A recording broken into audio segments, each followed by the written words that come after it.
नमस्कार दोस्तों, स्वागत है आपका अपने अर्जुन पोसवाल शो में। दोस्तों, जिनको मैं आज आप सभी के बीच में बुलाना चाहता हूँ वो कोई मामूली शख्सियत नहीं है। उन्होंने अपनी लाइफ में बहुत कुछ अचीव किया है। तो मैं बुलाना चाहता हूँ आप सभी के बीच में, please welcome DSP mister Shivlal Singh आर्य।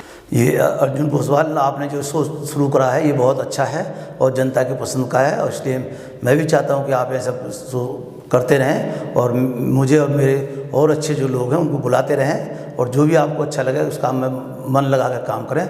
और हमारा आशीर्वाद है और तन मन धन सब आपके साथ रहेंगे, और जब भी आप मुझे बुलाओगे मैं हाजिर रहूँगा आपकी हर सहयोग के लिए। हर मोड़ पर, हर जगह पर, शहर गाँव देहात जहाँ भी आवश्यकता पड़ेगी मैं चलूँगा आपके साथ और आपका मनोबल बढ़ाऊँगा और आपका साथ दूँगा।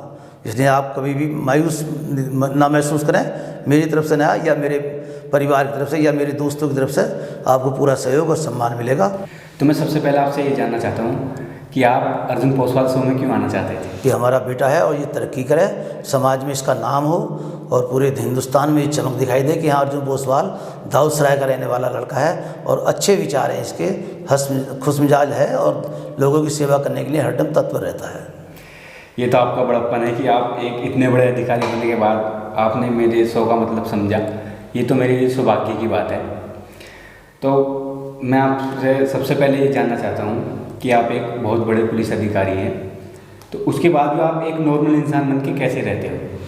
अब मैं नॉर्मल इंसान बनकर पुलिस, मेरे जितने भी लोग वेल विशर हैं, व्हाट्सएप पे हैं, मोबाइल पर हैं और मिलने वाले हैं, रिश्तेदार हैं, दोस्तों के दोस्त हैं, और जितने भी लोग परेशान लोग रहते हैं मेरे पास पुलिस के काम के लिए आते हैं कि साहब मुझे वहाँ भी परेशानी हो रही है, मेरी कोई इस तरह से दिक्कत परेशानी है, साहब आप मदद कर दो, तो मैं टेलीफोन के माध्यम से और या उन अधिकारियों से मिलकर भी उन लोगों की समस्या का समाधान कराता रहता हूँ। ये मेरा लक्ष्य है।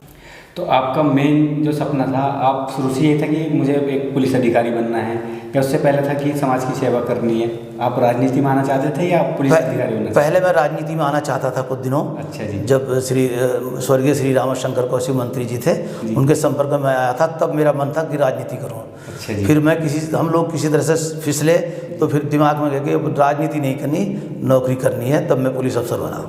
अच्छा जी। तो मतलब किस तरीके से फिसले, क्या था उस टाइम? उस टाइम एक हम लोग एक्साइज इंस्पेक्टर बनवाए थे सरकार ने, और कौशिक जी के माध्यम से बने थे। तो कुछ अधिकारियों की ऐसी मर्जी हुई कि मतलब ये लोग इस काबिल नहीं है, लिहाजा इनको हम लोगों को छुट्टी देकर बैक आकर वापस कर दिया, और हम लोग फिर 1 साल तक कड़ी मेहनत के बाद मैं पुलिस अफसर बना। अच्छा जी। तो शुरुआती दौर जो था आपका, मतलब घर से, परिवार से, आपके फैमिली वाले हाँ, सब चाहते थे कि आप एक अधिकारी बने, पुलिस मैन बने, या मतलब घर वाले की इच्छा थी कि पुलिस अफसर बने बेटा किसी। हालांकि मैंने ये टीचर्स ट्रेनिंग जो हो पीटीसी भी की थी। अच्छा, पर मेरा उद्देश्य नहीं था मैं टीचर बनूं, मेरा उद्देश्य था पुलिस अफसर बनूं। अच्छा, पुलिस अफसर बन के ही मैंने सांस ली। तो आपका सपना था? हाँ, सपना था। तो ये तो बहुत अच्छी बात है कि क्योंकि सपने तो बहुत सभी लोग देखते हैं, लेकिन कोई कोई पूरे कर पाता है। आपका सपना था, आपने पूरा किया। उसके बाद भी आप समाज की सेवा कर रहे हो। दोस्तों, मैं आपसे सभी से बताना चाहता हूँ कि ये एक पुलिस अधिकारी हैं, और सबसे बड़ी बात इनके अंदर ये है कि इनके अंदर एक इंसानियत है। ये एक ऐसे व्यक्ति मैंने पहली बार अपनी लाइफ में देखे हैं जो इतना बड़ा पद होने के बाद भी लोगों की सेवा करते हैं, इंसान को इंसान समझते हैं, बेसहाराओं को सहारा देते हैं, और ज़्यादातर ये अपना समय समाज की सेवा करने में ही बिताते हैं। जो यहाँ तक मैंने देखा है, मैं इनसे मुझे लगता है कि अब के 4-5 बार इनसे मिल लिया हूँ जी। तो जब भी इनसे मिला मुझे खुशी हुई, और मुझे ये एहसास हुआ कि अगर ऐसे लोग भी समाज में हैं तो कभी भी मतलब कोई भी बेसहारा व्यक्ति ये नहीं कह सकता कि भाई हमें समाज में सहारा देने वाला कोई नहीं है।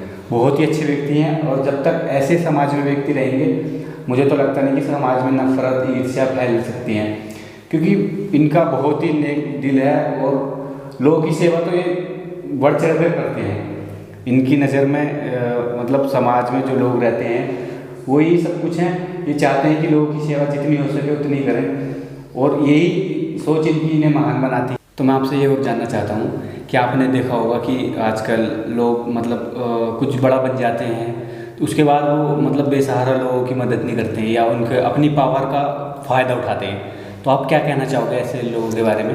मैं उन लोगों के बारे में ये कहना चाहता हूँ, वक्त को नहीं भूलना चाहिए। जो आदमी जिस विश्वास और जिस स्टैंड से और जिस ज़मीन से चला है, अपना पुराना वक्त उसको नहीं भूलना चाहिए, और हमेशा ये रखना चाहिए कि जितनी भी उसके बस की सेवा हो उतना करना चाहिए। दोस्तों मैं आपसे बता दूं, इन्होंने बहुत ही अच्छा बताया कि कभी भी हमें अपना समय नहीं भूलना चाहिए।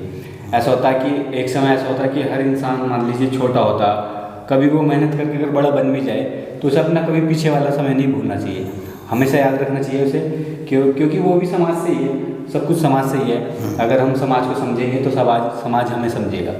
मैं आपसे ये और जानना चाहता हूँ कि आप समाज को क्या संदेश देना चाहिए इंसानियत के बारे में? मेरा उद्देश्य ये है, समाज जो अपेक्षा करता है उसके लिए मैं तत्पर रहूं, और मुझसे जो अपेक्षा समाज करेगा मैं उसके लिए तैयार रहूँगा।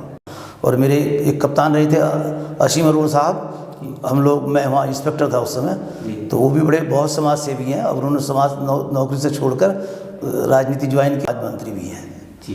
तो हम लोग शिक्षा लेते हैं, इतने ईमानदार, इतने ऑनेस्ट और इतने कर्मठ शायद इंडिया के अंदर कोई दूसरा नहीं होगा।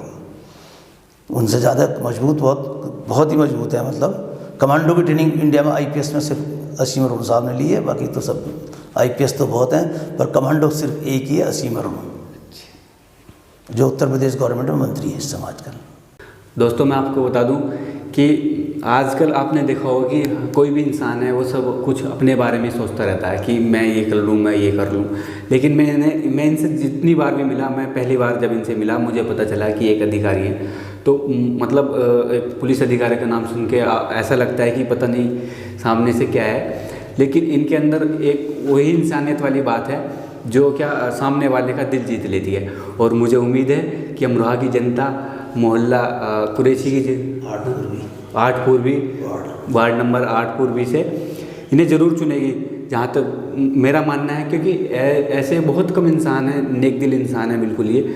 और मैं तो भगवान से दुआ करूँगा कि इन्हें जीत ही नहीं बल्कि बहुत ही बड़ी जीत दे, कि समाज के लिए एक सीख बने। और मैं आपसे बता दूं कि ये समाज के लिए एक सीख ही है, क्योंकि एक अधिकारी होने के बाद भी एक नॉर्मल इंसान बन के रहते हैं, लोगों की सेवा करते हैं, समाज की सेवा करते हैं, और समाज के लिए एक प्रेरणादायक है कि इतना बड़ा पद होने के बाद भी इनके अंदर कोई घमंड नहीं है, इंसान को इंसान समझते हैं। दोस्तों अगर आपको इनसे भी सीख नहीं मिली तो आप फिर कभी सीख नहीं सकते, क्योंकि इंसान से बड़ा कुछ है ही नहीं। ये पद, ये पैसा, धन दौलत, ये तो सब इंसान आज है कल नहीं है, लेकिन अगर उसके अंदर इंसानियत नहीं है तो ये चीज़ें कोई मायने नहीं रखती। तो मैं सही कह रहा हूँ ना ये बातें? आप बताओ। हाँ, क्या कहना है इस बारे में? अर्जुन ओसवाल, आपने जो कुछ कहा है बहुत अच्छा कहा है, और मैं इन विचारों से सहमत हूँ आपके, कि आपने जो विचार अच्छे हैं और जनता में प्रचार प्रसार कर रहे हैं, तो हमारा भी आपके लिए पूरा सहयोग है, तय दिल से, आंतरिक मन से, दिल से, तन से, मन धन से, सब चीज़ से तैयार हैं हम बिल्कुल तुम्हारे लिए। और आगे बढ़ो, इससे भी आगे बढ़ो, जितना आप संभव हो सकते हैं। इन्हीं विचारों को लेकर आप ज़िंदगी में सफलता प्राप्त करें और ऊंचाइयों पर पहुँचें, ये मेरा आशीर्वाद। मैं आपसे ये और जानना चाहता हूँ कि अब आप आगे का क्या प्लानिंग है आपकी, कि आप क्या करना चाहते हैं आगे? अब तो मैं तो खैर राजनीति करना चाहता हूँ, क्योंकि मैंने अपनी पत्नी श्रीमती रजनी को वार्ड नंबर 8 से 8 पूर्वी से चुनाव भाजपा से लड़ाने का निर्णय लिया है, और वो तैयारी कर रही हैं। मैं भी अब उनके साथ लगा रहता हूँ, और उनको मत तन मन से जनता की सेवा के लिए हम दोनों तत्पर हुए हैं, ताकि गरीब जनता की और जो परेशान लोग हैं उनकी मदद की जा सके, किसी भी स्तर पर उनको परेशानी का सामना ना करना पड़े। और उस वार्ड का जो भी व्यक्ति होगा, चाहे गरीब हो या अमीर हो, हम लोग जो दोनों से मिलकर जो भी सेवा होगी हम करेंगे, और हर स्तर पर करेंगे, तन मन धन से उनका साथ देंगे। और गरीब आदमियों का विशेषकर हमारा ध्येय है कि कोई आदमी परेशान न हो, घर मकान दुकान जितनी भी जो भी सेवा हो सकती हैं, और गवर्नमेंट की तरफ से जो भी चीज़ें लाभ मिलेगा उन लोगों तक पहुँचाया जाएगा, ये हमारा उद्देश्य है।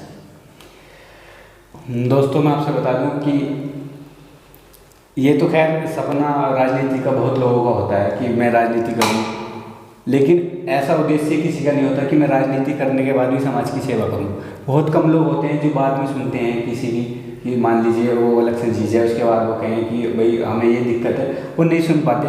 हो सकता है कि वो बिजी हो जाते हैं। लेकिन मैं आपको एक बात बता देता हूँ कि ये तो पहले से ही ऐसे हैं, क्योंकि अब भी ये किसी से कम नहीं है। इनके पास एक बहुत बड़ा पद है, ये पुलिस अधिकारी हैं, तो अब भी ये लोगों की इतनी सेवा करते हैं। और मुझे उम्मीद है अगर इनकी घरवाली, इनकी वाइफ रजनी आर्य, वो वार्ड नंबर 8 से है, पूर्वी, अगर वो जीत जाएंगी, मुझे उम्मीद है कि ये दिन रात लोगों की सेवा करेंगे। और मैं अपने स्टूडियो के माध्यम से कहना चाहता हूँ कि जितने भी वहाँ के जनता है, जितने भी वहाँ की जनता है, ज़्यादा से ज़्यादा सपोर्ट करें। और मुझे तो लगता नहीं कि ऐसे नेता या ऐसी अध्यक्ष आपको मिलेंगी, बहुत ही ज़्यादा आपकी सेवा करने वाले हैं। तो दोस्तों मैं आपसे बता दूं कि आज ये हमारे शो में आए हैं, उसके लिए मैं इनका बहुत बहुत ज़्यादा धन्यवाद करना चाहता हूं, क्योंकि ये भी अपनी लाइफ में बहुत बिजी हैं और एक अधिकारी हैं, तो बहुत से काम होते हैं इन्हें, इन्होंने मेरे लिए समय निकाला, उसके लिए मैं इनका बहुत बहुत ज़्यादा धन्यवाद करना चाहता हूँ। मैं ये कहना चाहता हूँ कि जब मैं इतना बड़ा अधिकारी होने के नाते मैं इस चैनल पर आया हूँ और इस चैनल को प्रपोज करने के लिए गांव देहात शहर और जितने भी इनके वेल विशर हैं, ये चैनल बहुत अच्छा है, लोग इसे लाइक करें, पसंद करें और आगे जो भी कुछ कमेंट्स करना करें। परंतु ये चैनल अर्जुन पोसवाल ने बहुत अच्छी जगह और अच्छे विचारों से बनाया है, लोगों का प्रचार करने के लिए और सम्मान करने के लिए, हर वक्त की हर बात को नज़ाकत को जानने के लिए मेरे जैसे अधिकारी को बुलाया। मैं इनका बहुत बहुत आभारी हूँ और मैं हर समय इनके लिए तैयार हूँ। पुलिस अधिकारी मेरा पद रहा है और जनता में मेरा विशेष स्थान है और मैं जितने भी थानों पर रहा हूँ, मेरठ, मुजफ्फरनगर, सहारनपुर और हाथरस, नोएडा, गाज़ियाबाद, इन सभी गढ़, किठौर, इन थानों पे मैं इंस्पेक्टर भी रहा हूँ और अधिकारी रहा हूँ बड़े इनके बाद भी। फिर भी मेरा मन इनके विचारों को सुनकर बहुत आहूत हुआ और मैं इनके साथ चलकर इनके यहाँ तक, इनके स्टूडियो तक आया हूँ। और मेरी भी इच्छा ये है कि आगे बढ़ें और तेज अच्छे चैनल तैयार करें और विचारों को लोगों के सुनें और उनका प्रचार प्रसार करें। जय हिंद, जय भारत।